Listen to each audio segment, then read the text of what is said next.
నమస్కారం అమ్మ. నమస్తే అమ్మ, శ్రీమాత్రే నమః. అమ్మ, కన్యా రాశి వారు వచ్చేసి మరి ఈ రాశి వారు ఏ రాశి వారిని వివాహం చేసుకుంటే వీరికి బాగుంటుంది అంటారు, మరి ఏ రాశి వారిని వివాహం చేసుకోకూడదు అంటారు? తప్పకుండా నాన్న. కన్యా రాశి అంటే బుధుడు ఒక రాశిది. అంటే ఈ రాశిలో నక్షత్రాలన్నీ కూడా డిఫరెంట్ నక్షత్రాలు. సో ఈ నక్షత్రాలకి రాశి తత్వానికి మ్యాచ్ అవ్వదు. అందుకని అవి మనుషులు ఇందులో డిఫరెంట్గా ఉంటారు. కొంతమంది చాలా చక్కగా సౌమ్యంగా అన్ని విషయాల్లో తెలివిగా ఉంటారు. కొంతమంది అతి తెలివి ప్రదర్శిస్తుంటారు, ఎక్కువగా మాట్లాడుతుంటారు. వాళ్ళు మనం చెప్పేది అర్థం చేసుకోరు, వాళ్ళు చెప్పేది వాళ్ళు చెప్తూ ఉంటారు. అసలు వాళ్ళ మైండ్లోకి ఏ సబ్జెక్ట్ వెళ్తుందో తెలియదు. ఈ కాంబినేషన్ ఈ కన్యారాశి వాళ్ళే. చాలా బుద్ధిమంతులు, సౌమ్యులు. ఏ పనైనా చెప్పగానే చురుగ్గా అందుకొని ఇది చేయొచ్చు, ఇది ఇలా చెప్పొచ్చు అని చెప్పేది కన్యారాశి. సో 3 డిఫరెంట్ పీపుల్ ఆఫ్ రాశి లక్షణాలు ఉన్నవి ఈ కన్యారాశి. దీంట్లో ఏంటంటే కొంతమంది బాగా చక్కగా తింటారు, బాగా వండుతారు. కొంతమంది తినరు, వండరు, కానీ ప్రతిదీ కామెంట్ చేస్తుంటారు ఫుడ్ మీద. అది తింటావు, ఇది తింటావు, ఇది దీనివల్ల ప్రాబ్లం వస్తుంది, దీనివల్ల ప్రాబ్లం వస్తుంది అని చెప్పేసి. సో ఇలాగా డిఫరెంట్ కేటగిరీస్ ఉన్నాయి కనుక కన్యా రాశికి ఖచ్చితంగా మంచి అంటే పర్టికులర్గా ఒక డిసిప్లిన్ ఉన్న వాళ్ళు రావాలి. సో డిసిప్లిన్ ఉన్న వాళ్ళు రాకపోతే వాళ్ళ లైఫ్ ఎలా ఉంటుందంటే సెటిల్మెంట్ అనేది ఉండదు లైఫ్లో. సో ఎందుకు ఈ రాశి లక్షణం ఏంటి? మెయిన్ డబ్బు వచ్చింది ఎలా ఖర్చు పెడతారో తెలియదు వాళ్ళకి. డబ్బు వచ్చినట్టు ఖర్చు పెడతారు. కొంతమంది ఆ ఫుడ్ కోసం బతికినట్టుగా ఫుడ్ కోసమే ఖర్చు పెడతారు డబ్బులు. ఆ స్పెషల్ ఫుడ్స్ తినడానికి కోసం స్పెషల్ టూర్ వేసుకొని వెళ్ళి అక్కడికి వెళ్ళి ఆ ఫుడ్ తినేసి మళ్ళీ వస్తారు. సో ఇదంతా ఖర్చే కదా. సో ఇలాంటి అవకాశాలు కూడా ఈ కన్యా రాశిలో ఉన్నాయి. డిఫరెంట్ నేచర్స్ ఉన్నాయి కనుక ఈ రాశి వాళ్ళకి పార్ట్నర్ అనే వాళ్ళు పర్ఫెక్ట్గా రావాలి. పర్ఫెక్ట్గా రాలేదనుకోండి ఇబ్బంది పడతారు. డివోర్స్ అవ్వే అవకాశాలు ఎక్కువే. సో అమ్మాయిలతో ఎక్కువగా తిరిగేది, తర్వాత వద్దనుకునేది కూడా ఈ కన్యా రాశి వాళ్ళే. ఒకే అమ్మాయితో చక్కగా ఉండి హాయిగా ప్రశాంతంగా కాపురం చేసుకునే వాళ్ళు కన్యా రాశి వాళ్ళే. సో అలాగా ఉన్నారు, ఇలాగా ఉన్నారు. 2 రకాల పద్ధతులు ఉన్నాయి ఈ రాశిలో. ఎందుకంటే ద్విస్వభావ రాశి. ద్విస్వభావ అంటే 2 లక్షణాలు కలిగిన స్వభావం రాశి. సో అలాగా ఉంటారు, ఇలాగా ఉంటారు మనుషులు. అంటే మంచి వాళ్ళు ఉంటారు, చెడ్డ వాళ్ళు ఉంటారు, దొంగలు ఉంటారు, దొరలు ఉంటారు ఈ రాశిలో. ఇలాంటి కాంబినేషన్ డిఫరెంట్గా ఇది దీంట్లో ఉంటుంది. మొత్తం 12 రాశులు ఈ రాశిలో. ఇది 6వ రాశి. 6వ రాశి అనేది రోగస్థానం అంటాం. తర్వాత అప్పులు డబ్బులు రావడం కూడా ఈ స్థానం నుంచి అనుకుంటాం. సో అప్పులు చేసి బతికేసే వాళ్ళు కూడా ఈ కన్యా రాశి వాళ్ళే. వాళ్ళ డబ్బులు ఉండవు కానీ లైఫ్ స్టైల్ బాగుంటుంది. ఈ లైఫ్ స్టైల్ మెయింటైన్ చేయడానికి అప్పు చేస్తుంటారు. సో మన లైఫ్ స్టైల్ తక్కువ ఉంది కదా, మన అప్పు చేయకుండా ఉందామని అనుకోరు. సో ఈ లైఫ్ స్టైల్ ఎలాగ మెయింటైన్ చేయాలి, దీనికోసం మనం అప్పు చేయాలని చెప్పి అప్పు చేస్తుంటారు. అలా అప్పులు పెంచుకుంటూ ఏ రోజుకి రూపాయి చేతులు నిలబడుకొని ఉండేది కూడా ఈ రాశి వాళ్ళే. సో వీళ్ళు సరైన పార్ట్నర్ జీవిత భాగస్వామి రాలేదనుకోండి, ఇక లైఫ్లో సాధించేదే ఉండదు, అంతే నష్టపోయేదే ఉంటుంది. అందుకని పర్టికులర్గా వీళ్ళు చూసుకోవాల్సిందే ఏ రాశి వాళ్ళు వివాహం చేసుకోవాలి. అలాగే కన్యా రాశి, కన్యా లగ్నం అనుకోవాలి, ఏ లగ్నం వాళ్ళు వివాహం చేసుకోవాలి. సో ఖచ్చితంగా కన్యా రాశి వాళ్ళు సింహరాశిని, ఇటు తులారాశిని చేసుకోకూడదు.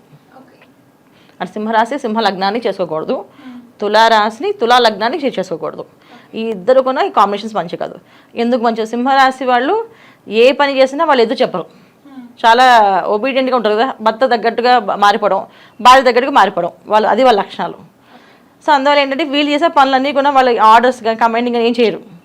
ఖచ్చితంగా మేము అవి చేసిన కరెక్ట్ ఏమో, అదే బెస్ట్ ఏమో, సరే కానీ అని చెప్పి దాన్ని వదిలేస్తారు. దానివల్ల ఏంటి లాస్ అవుతారు. తులారాశి వాళ్ళు జనరల్గా వీళ్ళకు ఏ విషయం ముందే వీళ్ళు మాయలో పడిపోతారు. వీళ్ళు ప్రతిదీ ఏంటంటే మేము చాలా స్ట్రిక్ట్గా ఉన్నాం, మేము చాలా పర్ఫెక్ట్గా ఉన్నాం అనుకుంటే, మేము చాలా ధర్మంగా నడుస్తాం, ఏం ఉండదు. తొందరగా మాయలో పడిపోయి ఇబ్బంది పడేది వీళ్ళే, ఈ తులారాశి వాళ్ళే. సో వీళ్ళు కన్యారాశి వాళ్ళు చేసుకున్నారు అనుకో, ఎటువంటి సిచ్యువేషన్ ఎదుర్కోవాలి? వీళ్ళు మాయలో పడతారు, వాళ్ళు మాయలో పడ్డారు అనుకో, ఇంకా డబ్బులు చేతులు అసలు ఆగనే ఆగవు. అసలు డబ్బులు నిలబడ ఉండదు, కెరీర్ మీద సెటిల్మెంట్ ఉండదు. ఈ 2 కొనే ఇబ్బందులు పడతారు. సో అందుకని వీళ్ళు ఖచ్చితంగా ఈ 2 చేసుకోకూడదు. ఇంకెవరిని చేసుకోవచ్చు? వృశ్చిక రాశి వరకు పడదు. వృశ్చిక వాళ్ళు చాలా స్ట్రిక్ట్ ఉంటారు. ఎంత స్ట్రిక్ట్ అంటే వాళ్ళు ప్రతి ఒక్క విషయాన్ని పర్టికులర్గా ఉంటారు. అంత పర్టికులర్గా ఉంటే వీళ్ళు భరించలేరు. వీళ్ళు చాలా పర్టికులర్గా ఉంటారు. ప్రతి విషయాన్ని, ప్రతి ఒక్క రూపాయిని కౌంట్ చేసి చెప్తారు. ప్రతి ఒక్క పని, ఒక నిమిషాన్ని కూడా లెక్కేస్తారు వాళ్ళు. ఏమంటే ఈ నిమిషం మనకి వేస్ట్ అవుతుంది, ఈ నిమిషాన్ని మీరు ఎందుకు వృధాగా చేశారు, ఈ నిమిషం మనకి ఎంత వాల్యుబుల్ అని వాళ్ళు క్లాస్ తీసుకుంటారు. అమ్మాయిని తీసుకుంటారు, అబ్బాయిని తీసుకుంటారు. తీసుకోవడం వల్ల అంటే కన్యా రాశి వాళ్ళు మళ్ళీ నచ్చదు వాళ్ళకి. ఖచ్చితంగా ఇలా ఉంటే మనకు కుదరదు అని చెప్పి వాళ్ళు కూడా చేసుకోరు. సో వీళ్ళు కూడా సెట్ అవ్వరు. వీళ్ళు పర్ఫెక్టే కానీ వీళ్ళకి సెట్ అవ్వరు. సో వీళ్ళకి సెట్ అయిన వాళ్ళు ఎవరు? ధనస్సు రాశి వాళ్ళు. సో ధనస్సు వాళ్ళు ఏంటంటే వీళ్ళతో మ్యాచ్ అయినట్టుగా ఉన్నట్టు ఉండి ఎక్కడెక్కడ లాక్ చేయాలో వెళ్ళి లాక్ చేయగలుగుతారు. సో వాళ్ళకి తెలివితేటలు ఎక్కువగా ఉంటాయి. ఏ విషయాన్ని ఎక్కడ ఎలా మాట్లాడాలి, ఎంతవరకు మాట్లాడాలి, ఎంతవరకు ఉంటే చేయాలనేది అర్థమవుతుంది. సో ధనస్సు రాశి అగ్నితత్వ రాశి. అందువల్ల ఏంటంటే ప్రతి విషయాన్ని వాళ్ళు తొందరగా గ్రహిస్తారన్నమాట. ఇది అని చెప్పేసి ఆ గ్రహించడం వల్ల వీళ్ళకి బాగా కలిసి వస్తుంది. సో అందుకని ధనుస్సు రాశి వాళ్ళు చేసుకుంటే వీళ్ళకి బాగా మంచిది. సో కన్యా రాశి వాళ్ళకి ఎవరు పడతారంటే ధనుస్సు రాశి వాళ్ళు బాగా పడతారు. తర్వాత ఇంకే మళ్ళీ మీనరాశి వాళ్ళు. సో మీనరాశి ధనుస్సు రాశి.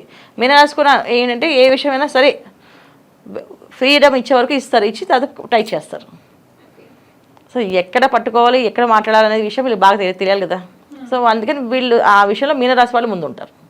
సో కొన్ని విషయాలు అన్నీ వింటారు, ఓకే అండి బాగుంది చదువు సరే అండి సరే చేయండి, కానీ ఇలా చేస్తే దీనివల్ల నష్టం మీరే, దీనివల్ల ప్రాబ్లం ఫేస్ చేసి మీరే అని చెప్పి చాలా సాఫ్ట్గా వివరంగా వాళ్ళకి అర్థమయ్యేలా చెప్తారు. అందువల్ల కొంచెం లైఫ్ బాగుంటుంది. చాలామంది పెళ్ళి అయిన తర్వాత సెటిల్ అవుతారు. కన్యారాశి వాళ్ళు పెళ్ళికి ముందు సెటిల్ అవ్వరు. పెళ్ళి అయ్యాక జీవిత భాగస్వామి తెలివైన భార్య వస్తే ఆ భర్త చేతులు డబ్బులు నిలబడతాయి. తెలివైన భర్త వస్తే ఆ అమ్మాయి స్టేబుల్గా ఉంటుంది ఇంట్లో. లేకపోతే ఏంటంటే ఏదో ఒక పని చేస్తుంటారు. సో కన్యారాశిలో అబ్బాయిలకి స్టేబిలిటీ చాలా తక్కువ ఉంటుంది, అమ్మాయిలు చాలా స్టేబుల్గానే ఉంటారు. సో వాళ్ళకి మెయిన్ ఇంపార్టెంట్ ఏంటంటే వాళ్ళు చిన్న చిన్న విషయాలు కూడా వాళ్ళు సాధించేస్తారు, బాగా మంచి మంచి విషయాలు సాధిస్తారు కన్యారాశి వాళ్ళు. అమ్మాయిలు బాగుంటారు, అబ్బాయిలకి ఇబ్బంది ఇక్కడ. సో కన్యారాశి అబ్బాయిలకి ఖచ్చితంగా ధనుసు రాశి అమ్మాయిలు కానీ మీనరాశి అమ్మాయిలు కానీ చేస్తే లైఫ్ సెటిల్ అవుతుంది, చాలా బాగుంటుంది. ఇది వీళ్ళు చేసుకోవాల్సిన పరిహారాలను. అమ్మ ఆల్రెడీ పెళ్ళైపోయిన వ్యక్తులు ఉంటారు కదా కన్యారాశి వారు, మరి వారి దాంపత్య జీవితంలో ఎటువంటి ప్రాబ్లమ్స్ వచ్చినా కానీ మరి దానికి వారు ఎటువంటి పరిహారం చేసుకుంటే మరి వారికి బాగుంటుంది అంటారు? తప్పకుండా అన్న. ఇప్పుడు కన్యారాశి మనం ఈ ధనుసు రాశి కాదు మీన రాశి కాకుండా వేరే రాశిని పెళ్లి చేసేసుకున్న వాళ్ళు చేసుకోవాల్సిన పరిహారం ఏంటంటే ప్రతి ఒక్క విషయంలో ఎక్కడెక్కడ వీళ్ళిద్దరూ మైనస్ ఉన్నారో ఫస్ట్ రాసుకోవాలి. జనరల్గా ఏంటంటే అందరూ ప్లస్లు రాసుకుంటారు, వీళ్ళు మైనస్లు రాసుకోవాలి. ఓన్గా వీళ్ళు ఓపెన్గా ఎవరికి వాళ్ళు నా విషయంలో నాకు ఇది మైనస్, నాకు ఇది మైనస్, నాది ఇది మైనస్. ఎందుకంటే వీళ్ళ మైనస్ ఎదుటి వాళ్ళు చెప్తే ఒప్పుకోరు. వీళ్ళు మీకు ఈ విషయాలు మైనస్ అండి అంటే ఒప్పుకోరు, మీకు ఈ విషయాల్లో ప్లస్ అంటే ఒప్పుకుంటారు. సో అందుకని ఏం చేయాలి, భార్యాభర్త మధ్యలో ఎప్పుడు కూడా ఏంటంటే ఒక మంచి అండర్స్టాండింగ్ కావాలంటే ఎవరు మైనస్ వాళ్ళే రాసుకోవాలి. ఒకరి మైనస్ ఒకరు చెప్తే రాదు, అది వర్కౌట్ కాదు, మళ్ళీ గొడవ అవుతుంది. నువ్వు నాది మాత్రమే పాయింట్అవుట్ చేస్తున్నావా, నీకు కూడా పాయింట్స్ ఉన్నాయి చెప్పేసరి అక్కడ ఏమవుతుంది, మళ్ళీ గొడవ మొదలుకు వస్తుంది. అందుకేంటంటే ఎవరికి వాళ్ళు సెల్ఫ్గా నా మైనస్ పాయింట్స్ ఏంటి అనేది వీళ్ళు రాసుకొని, వాళ్ళ మైనస్ పాయింట్స్ వాళ్ళు రాసుకొని, ఈ మైనస్ పాయింట్స్ ఎక్కడెక్కడ మనం సరి చేసుకుంటూ రావాలి అని సరి చేసుకోగలిగితే సరి చేసుకునే విషయంలో డిస్కస్ చేసుకోవచ్చు. నాకు ఇది మైనస్ అండి అని చెప్తే వాళ్ళు అవతల వాళ్ళు హ్యాపీగా ఫీల్ అవుతారు. నాదే తప్పు అని అన్నాను అనుకో, అప్పుడు అవతల వాళ్ళు కొంచెం ఆటోమేటిక్గా హ్యాపీగా ఉంటారు కదా. సో నాదే తప్పు, నేనే ఒప్పుకుంటున్నాను, నాదే సారీ అని చెప్పామంటే ఆటోమేటిక్గా అవతల వాళ్ళు అయ్యో మీది సారీ ఏం కాదు, మీది తప్పు కాదు, మీది ఈ విషయంలో ప్లస్, మీరు ఈ విషయంలో బ్రహ్మాండంగా మాట్లాడతారు అని వాళ్ళప్పుడు మనలో ఉన్న ప్లస్ పాయింట్స్ వాళ్ళు చెప్తారు. ఎప్పుడైతే మన ప్లస్ పాయింట్స్ చెప్పామో వాళ్ళు మన మైనస్ పాయింట్ ఫోకస్ చేస్తారు. ఎప్పుడైతే మైనస్ పాయింట్స్ ఫోకస్ చేస్తారో కోపం వచ్చేస్తుంది, మళ్ళీ ఈగో వచ్చేస్తుంది, ప్రాబ్లమ్స్ వస్తాయి. సో మైనస్ పాయింట్స్ రాసుకొని ఇద్దరు డిస్కస్ చేసుకుంటూ ఈ మైనస్ని క్లోజ్ చేద్దాం, ఈ మైనస్ని క్లోజ్ చేసుకోవాలి నేను అలాంటి అప్పుడు వాళ్ళు కూడా ఆ మైనస్ క్లోజ్ చేసుకుంటూ ప్లస్ పాయింట్స్కి వెళ్తారు. ఇది చేసుకోవాల్సిన పరిహారం. లేదా జాతకం ఉండి జాతకం ఒకసారి చూపించుకొని ఎక్కడెక్కడ దశలు వీళ్ళకి ఇబ్బంది పడుతుందో అవి వీళ్ళు చూపించుకోవాలి. కెరీర్ పరంగా ఎవరికి ఇబ్బందులు ఉన్నాయో, ఆర్థిక పరంగా ఇబ్బందులు ఉన్నాయో వాళ్ళు లక్ష్మీనారాయణ పూజ లక్ష్మీనారాయణ కలిసి పూజ చేసుకోవడం. అంటే ప్రతి బుధవారము వీళ్ళు లక్ష్మీనారాయణకి పూజ చేయాలి. సో తులసి దళాలు వేసి చక్కగా అమ్మవారికి పుష్పాలు తులసి దళాలతో పూజ చేసి, ఆ తులసి దళాలు ధనం పెట్టుకునే ప్లేస్లో, అంటే ధనం దాచుకునే ప్లేస్ ఏదైతే ఉందో బిరువాలో అవి వెళ్ళి ఈ దళాలు తీసుకెళ్ళి పూజ అయిపోయిన తర్వాత అక్కడ పెట్టుకోవాలి.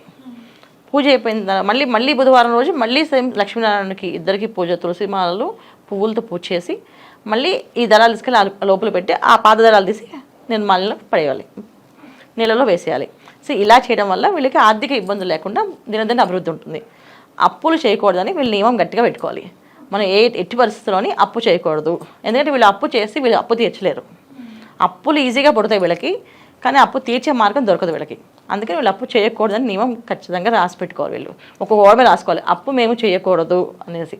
వాళ్ళ బెడ్రూమ్లో వాళ్ళకి కనిపించేటట్టుగా పెట్టుకుంటే అది వీళ్ళకి చాలా అభివృద్ధిలోకి వచ్చే అవకాశం ఎక్కువగా ఉంటుంది. అమ్మ మరి కన్యారాశి వారు వచ్చేసి ఏ రాశి వారిని వివాహం చేసుకుంటే వారికి బాగుంటుంది, మరి ఏ రాశి వారిని వివాహం చేసుకోకూడదు అనే దాని గురించి అయితే తెలియజేశారు. ధన్యవాదాలమ్మా. నమస్తే అమ్మ. శ్రీమాత్రే నమః.